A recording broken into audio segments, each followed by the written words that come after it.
and we could join computer audio. And we want to make sure this is selecting this camera if you want to see yourself, and you can adjust this if you want. Hi. Hi. Training someone new? Oh no, Kaylee is helping us run some of our tech stuff because we're also running our conference today. Oh, wow. Yep. There was I fumbled my calendar because I had blocked it off on the day. But and not. the day. So it's already Eric and I, it's been addressed, but Kaylee is to the rescue. So it's all good. I will leave you to it. No, we're all good. We're almost set up. But I'll be at the menu con, but I just I electroned myself by accident in my fumble to get back Broke to your work. calendar, huh? I did break my calendar. Wow. So it's something that had been on there since like July and just haven't. Now I know how to make an event go through the whole day when you do that, but it did not in July. So I'm sure you adjust for next week's election holiday if you're not working that day. we are working that day. You are working. Yeah, Okay. we've got our ACTAL conference. Yeah. All But right. Well, I will see you in a little bit. I was just checking in and wandering around. yeah, you can go see my very cute ghost slides on my. I'm about to go back into my computer room. If you got, I'll be there like in like 5 minutes. Kaylee's almost set to go. I will lurk. Like, yeah, feel free to lurk. Okay. So this is all in here. That just captured everything on the recording, but I'm not too worried about it. We'll launch again here in just a bit. But basically what I would recommend doing is let's go ahead and get this account signed in as it should be. Ooh, I don't want that. Let's do.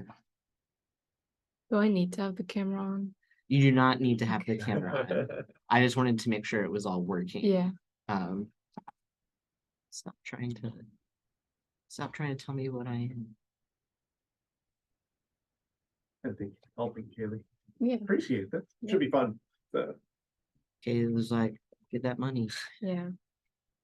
Okay, so we're gonna do it through the SSO. That's fine. ECU. And Eric is also gonna be in the rooms, and I'll be there for the start. I'll be there for 1. This is really interesting. Like really wants you to log.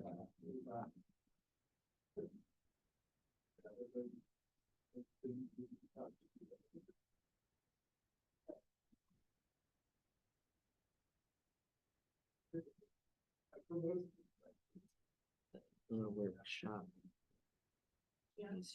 You.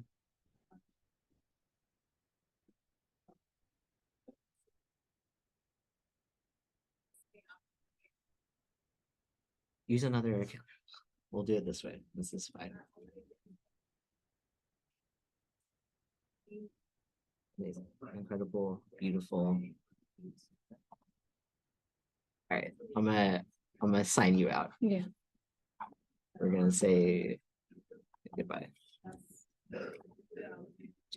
Okay. Let's try this one more time.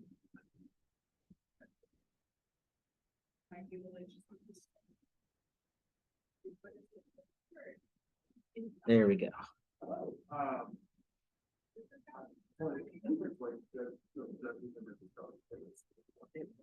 Oh.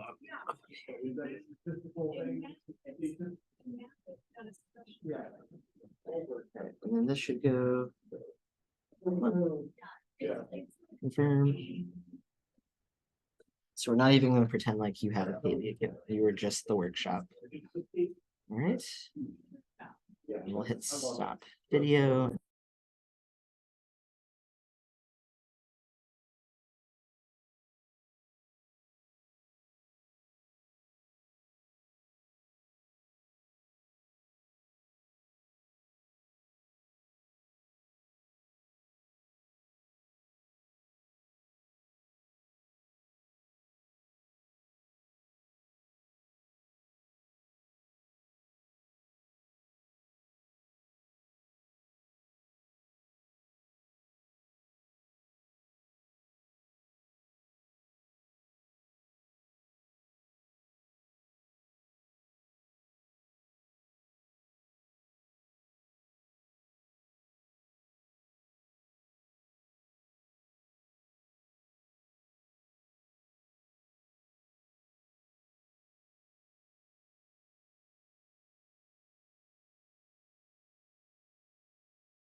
Hello. Hello, how are you? Oh, I'm hanging in there. How are you? About the same, about the same. I'm both very ready for this to be next week and also not ready at all. Oh, I hear you. I hear Yeah. you. A lot going on in the next couple of weeks. Like, Yeah. Yes. oh, But after tomorrow, the virtual one will be done. So there you go, off the list. I know. Yep. Awesome. So the way I kind of saw this going is like if you play the videos and then just a few minutes for questions and then Mhm. go to the next one. And it's all. Okay. So do you think questions after each video, or do you want to play them all and then, because there's I 5, think- and then I wait think we till could the take end? like a couple minutes, like maybe a couple of questions for each video, Okay. and then Okay. my selfish thing is I don't know how long Remy's gonna hang out. I also don't know if Remy's gonna remember to show up. So, but he did accept the calendar invite, which for a student is really good. Yes. Yes. So, So, yeah. well, we have his video if he does, if he's not Yes. here. Well, we kind of, Hi. in all fairness, I put the video together because I'm not gonna, but he started the whole organization. Like he gets credit for the whole thing. Right. So, and he came for the interview and he sent me all the footage. I just put it together. Well, you did a That great was job. fun. I tried. It's just such a cool project. I feel like everybody should know about this thing. So, Yes, I agree. I think MSU has some kind of survivor game going on too. So, yeah, I think there's one at UTK as well, but like the UTC one seems to be the best developed. mhm. If you go to the YouTube channel, like it's a show. Yeah, yeah. So, but yeah. Hey Eric, how are you? Hi I'm Nick. doing well. How are y'all doing? I am here. That's good. Excellent. Me too. Same. Good job, all of us. Yeah. Oh yeah, seriously. Well, Christine, thank you so much Oh, for just sort You're of grabbing welcome. stuff and running with it. You know, it's sort of been the way. So that's the way these things go. yeah, So, exactly. you know. Yeah. Ownership happens because you speak up, and then it suddenly becomes sure. Just pick it up Sure. as we go along. So Yes. All right, and then I believe there's a slide deck for me to. Yeah, it's a Google. Should I just give you the link to it? Yeah, if you don't mind, that'd be super helpful. Okay, I'll put it in the chat. this is super fascinating. We're getting all these. All right, and then Okay. Kaylee, I know you can hear me. You do not have to turn your camera on, but we do want to make folks co-hosts as they're coming in. For the folks who do that, if you need me to show you how to do that, I can jump into the other room real quick. So keys for the projections, we tried to arrange it so that we don't have to switch hosts to control the slide deck. They should be pre-recorded, I think. Yeah, I need access. So I just requested access. To my slides? Yeah. Ah, okay. Anyone with the link? That should do it, right? Yeah. Yeah. Okay. Do you need the link again, or should Nope. I have refreshed it. We are good to go. Phew, awesome. All right. All right. I'm gonna go ahead and make this full screen and share that screen. I guess I should share sound probably. Mm-hmm. All right. Oh yeah. Here we go. Classic. Oh, it's okay. So, So the problem is that I need all the videos. Okay, so I got a message that says people need access to Leanne, projection movie, which is Ammons, and Nick. So if I just select allow anyone with the link to view and then share, it should be good. Yeah. All right. Okay. Cool. Okay.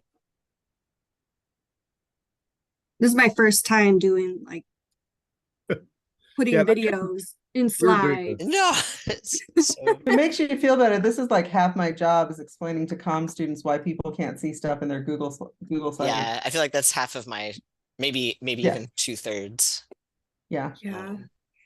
I think I've learned to just let everybody have access to everything in my Google Drive. That's just the easiest way around it. It's what's gonna happen eventually anyway, so Yeah. No Yeah. kidding. we Hey, tried telling them to just like put it all in a folder and share the whole folder, and I got a they do it question. except for one thing. Sorry. Yeah. Sorry, I got a question. Are all the videos going to be kind of streamed together, kind of connected, or are we going to be kind of sharing from our end?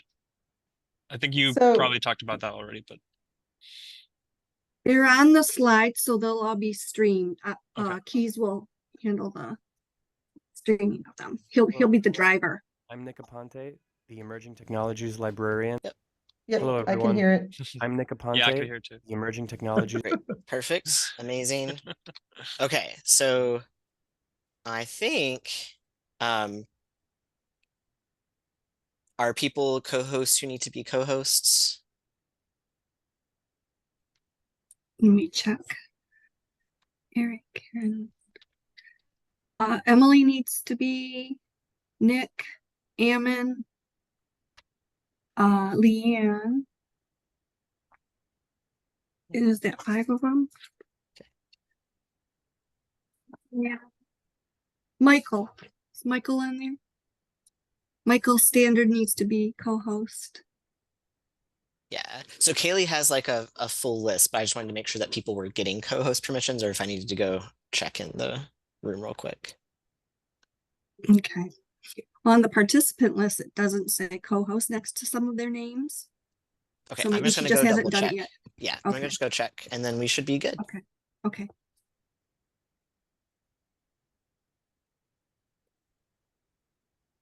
And also, hi, everybody, and we'll get started in a second. Yes, we'll get started in just a moment.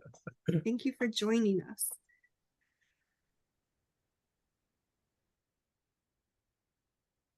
It's the classic scramble of multiple people.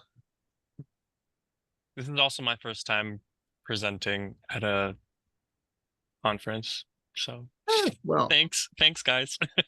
congratulations and welcome. It's great.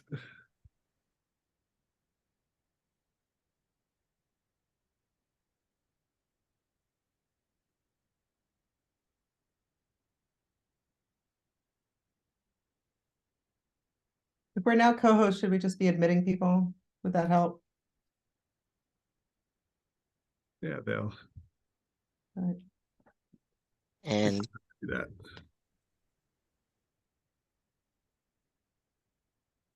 All right, thank you, Keith.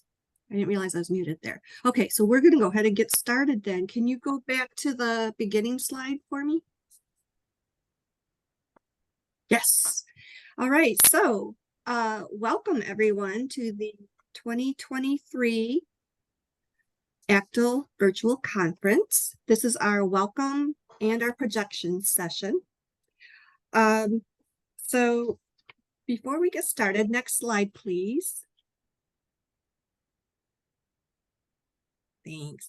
All right, so I want to thank the VCU libraries for hosting our virtual conference today.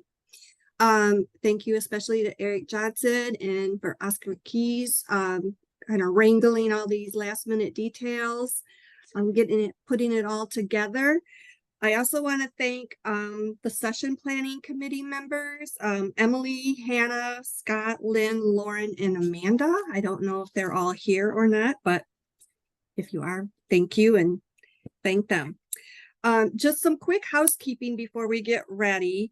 All of the sessions except for Everybody So Creative will be recorded. So we ask, for the typical Zoom conference behavior, mute your microphones when you're not speaking.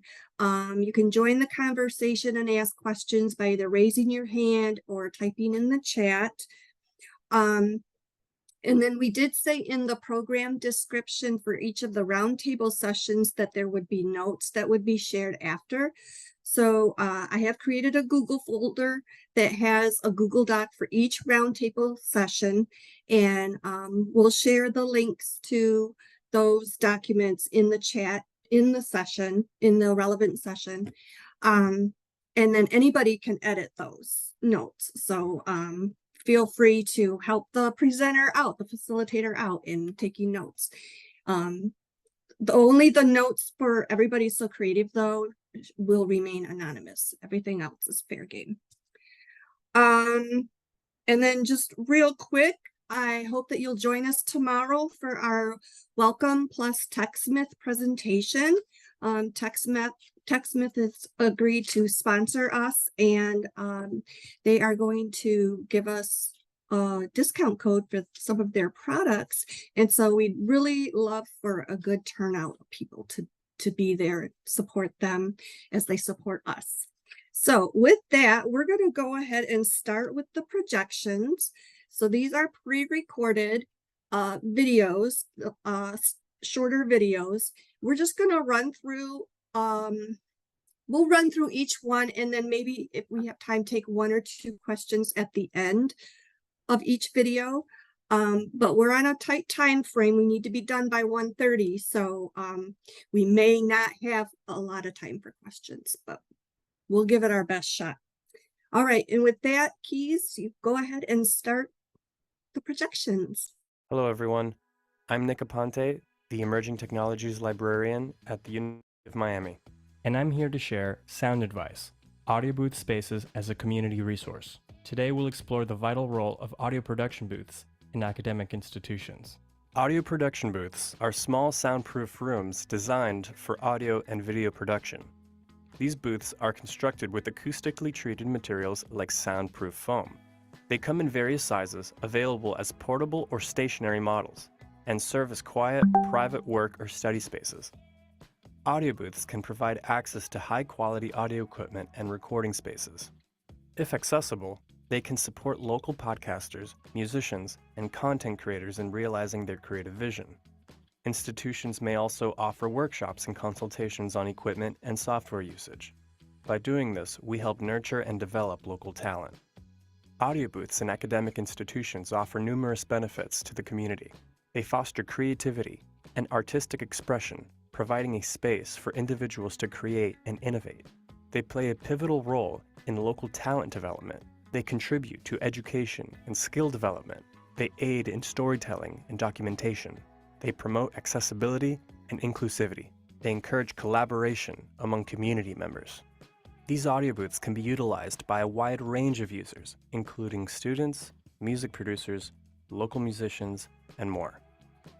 At the University of Miami Music Library, audio booths were first recommended in 2013. In 2017, the music librarians and faculty proposed them as an in-demand resource, and the budget was approved. Our first audio booth was installed in 2018, and it was used 725 times in 2019. Unfortunately, it was out of commission during the pandemic. However, once restrictions were lifted, a second, larger booth was installed in 2021, increasing availability to patrons. The process of setting up an audio booth involves several key steps. It begins with planning the purchase and conducting research, which includes finding the right setup space and gathering quotes from various audio booth manufacturers. Once purchased, you receive and assemble the booth and test its functionality. What's inside an audio production booth? Key components include a computer with relevant software, a microphone, headphones, monitor speakers, an audio interface, and soundproofing materials. To increase the usage of audio production booths, it's essential to communicate a clear and concise message about the benefits they offer. This message can be shared through various channels, including library communications and social media. Collaboration with other community organizations or faculty can further promote these audio booths as a valuable resource. Thank you for being a part of my presentation today. If you'd like more in-depth information about essential audio equipment and setup, or wish to get in touch with me, simply scan the provided QR code to view my Linktree. Until next time. Hello, everyone.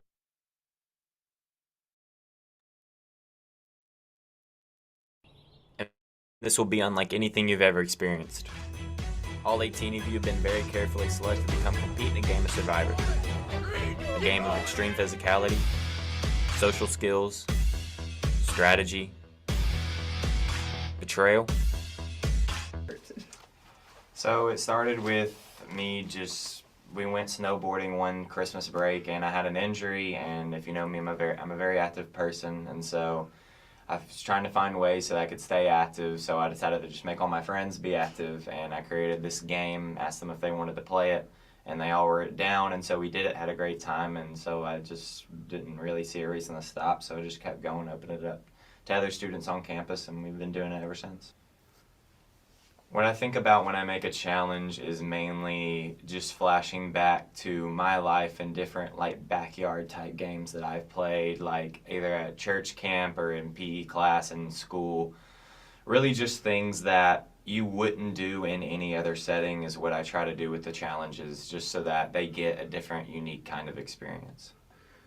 So without the studio, it would just be a game, and no one would maybe know about it, and it would be less significant without the studio, because this is where we check out all of our cameras, all the equipment that we need to make and edit the actual show that we post on YouTube is all from the studio, free of charge, and just it's not possible without the studio. So we didn't know what you were doing at first, but we would see these like 4 people come in and check out all the HD cameras or all of the GoPros, and we were just like, that's weird.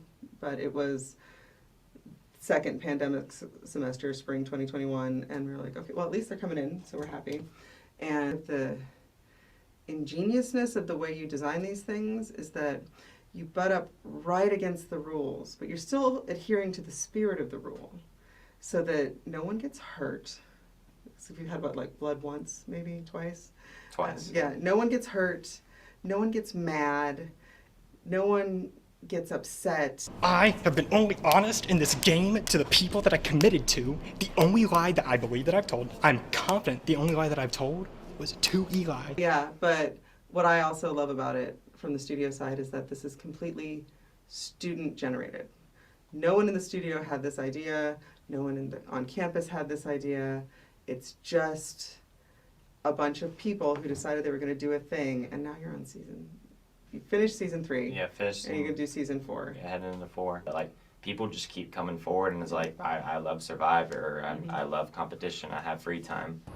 Winner of season 3, UTC Survivor.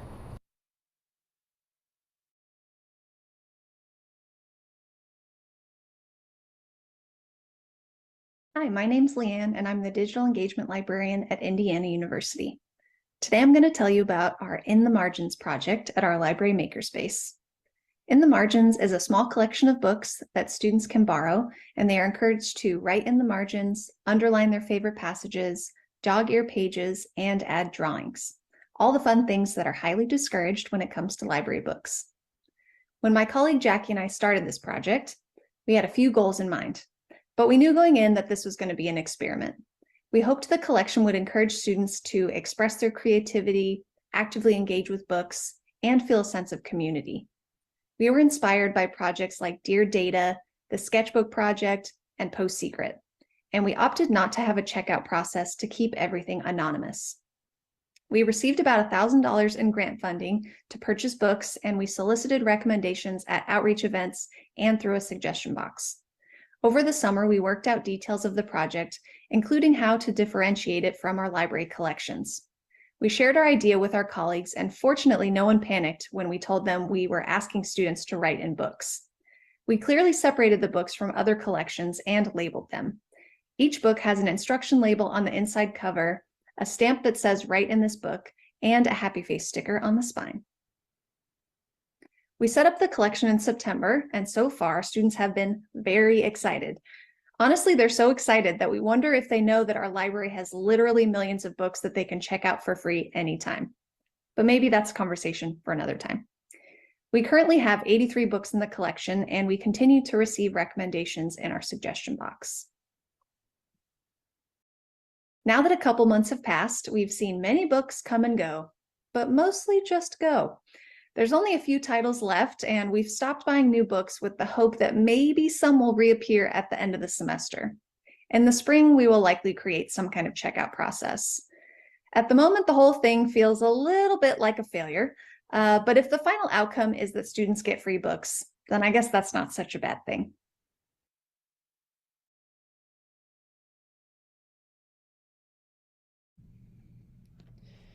Hi, this is Michael Standard from University of Tennessee at Chattanooga.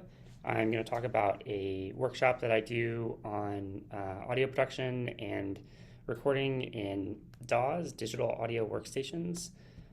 So students are intended to get a sense for how to use MIDI and how to put together a really small little musical fragment so they can get familiar with making music in software.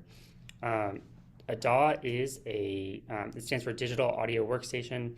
So that's a software where you can create music or you can record sounds and you can edit those sounds. And so here you see GarageBand on top.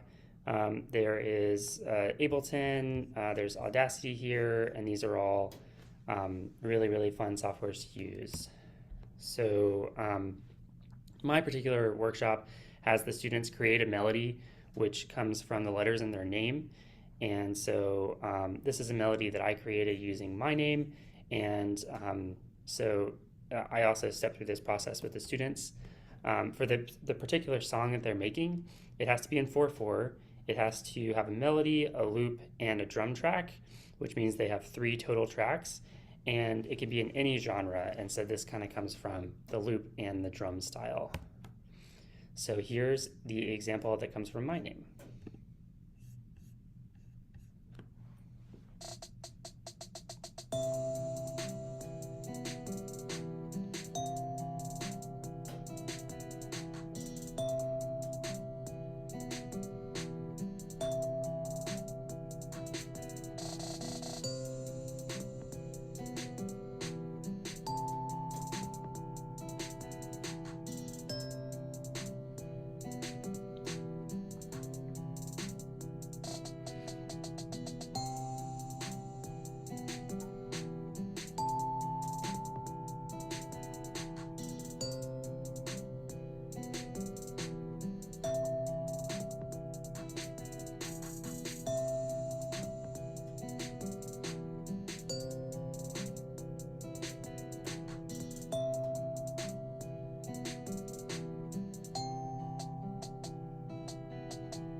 Awesome, thank you.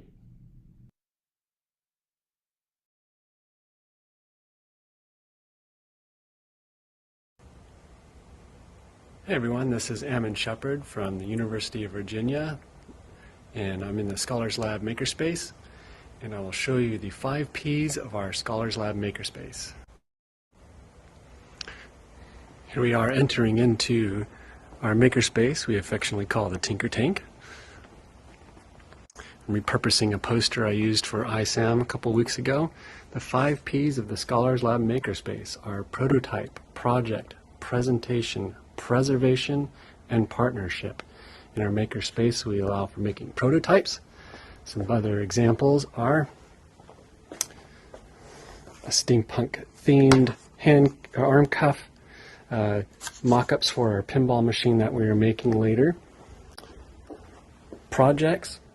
This is a woodchuck liver slicer. A medical student asked me to help them make a woodchuck liver slicer. So we used scans from a woodchuck's liver and Fusion 360 to model up a slicer for them. For preservation, these are William Faulkner's actual smoking pipes. When he was a resident writer at UVA, he bequeathed us his smoking pipes, and they are in special archives collections, not usable or visible by normal patrons, and so we scanned them in high res and then 3D printed them and painted them and stained them to look like the originals. I don't have the originals because I let a fellow librarian borrow them and I haven't seen them back since. The other thing is presentation. For this one I like to use this visual. This is our main library, and it used to look like this.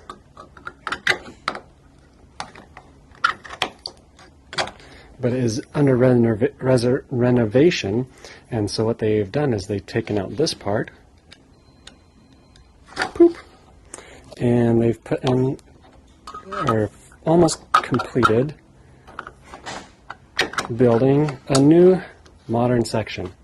So that's a good way to present data. And then finally is partnership. And this is a, a loom that a parent of a UVA library worker asked us to help design. The original one that they could buy was shaped like this, but the looms were too far apart. She was knitting hats for infants at the hospital. And so she asked us if we could help her design and create a new loom that would make a tighter cap for infants at the hospital. And I think I skipped over this, our other projects that we can make in the Tinker Tank. Thanks for watching.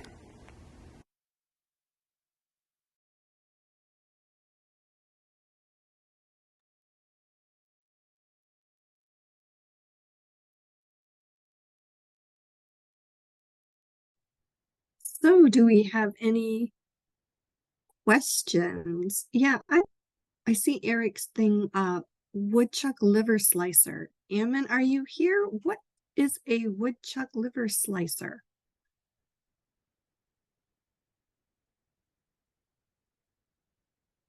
Yes, I'm here. Yeah, so it is medical students that are practicing scanning internal organs and then dissecting them. And so they need a way to slice it up very precisely. And so the idea was to be able to get this woodchuck liver or the woodchuck liver tumor and be able to slice it up in precise increments. And I thought it was going to be a once in a lifetime thing, but so far it's 2 years in a row. Can't wait for next year. Awesome. All right.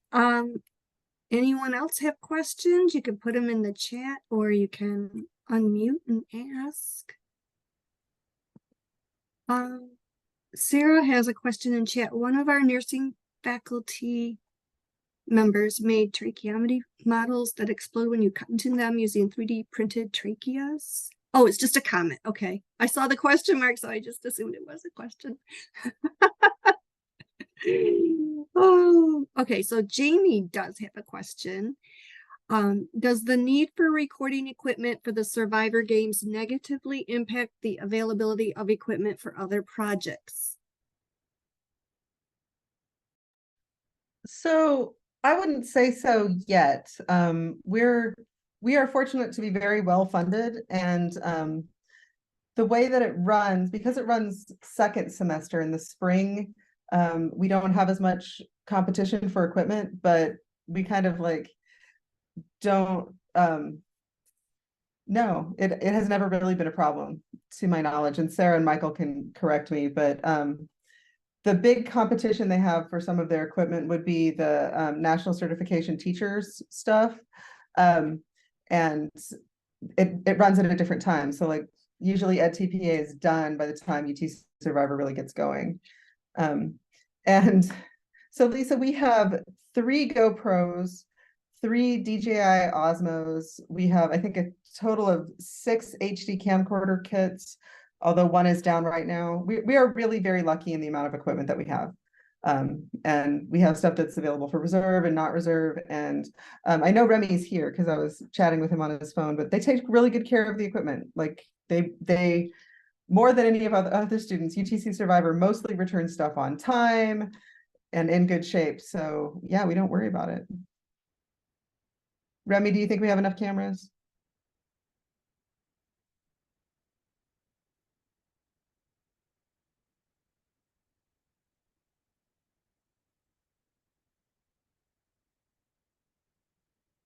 I don't know if he's still paying attention. I see his phone is still there, but he can comment later.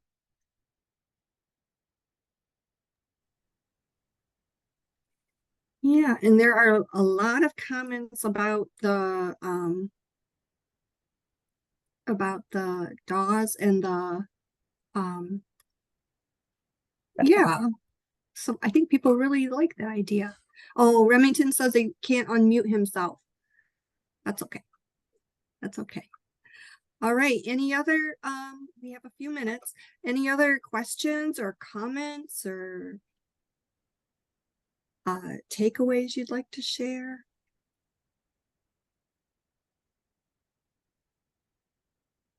I'm just going to drop the link to Survivor again. You kind of have to watch it to truly understand how impressive it is. Yes.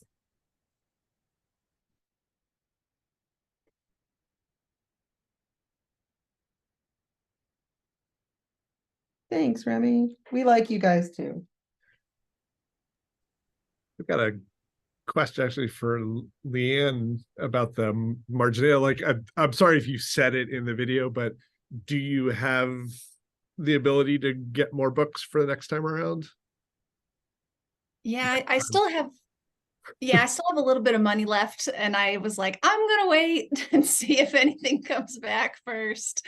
So I haven't given up hope. I'm like, maybe at the end of the semester, you know, students tend to return things. So, but I do have a little bit of money left, so I'm kind of like holding out for now.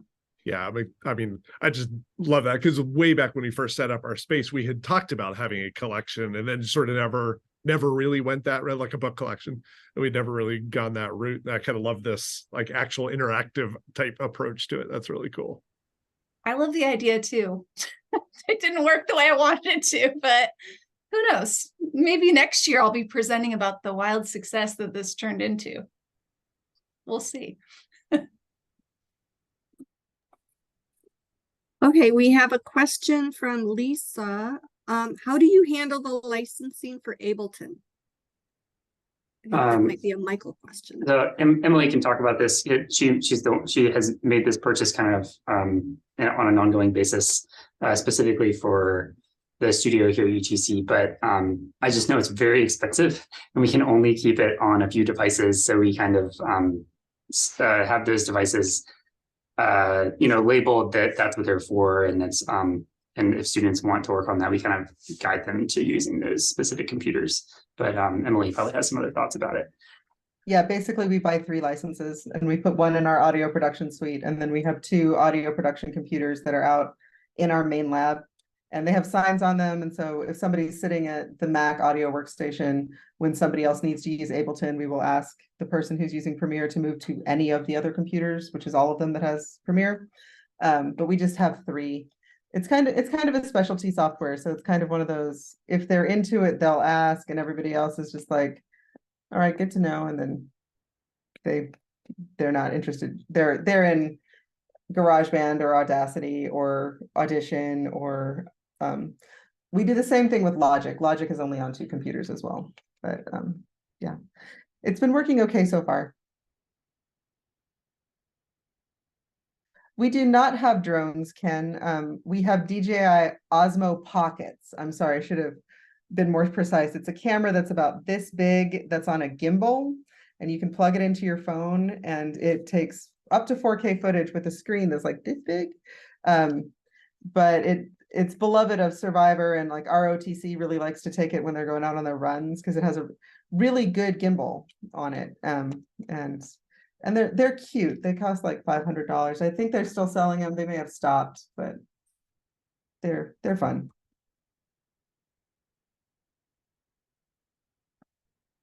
I will put a link in the chat. This is not the one we have. This is a more modern version that has new things. So good to know. Now I know what I want to buy over the summer.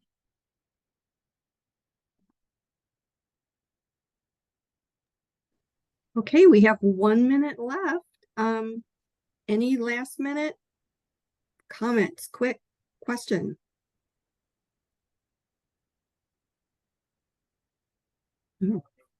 Okay.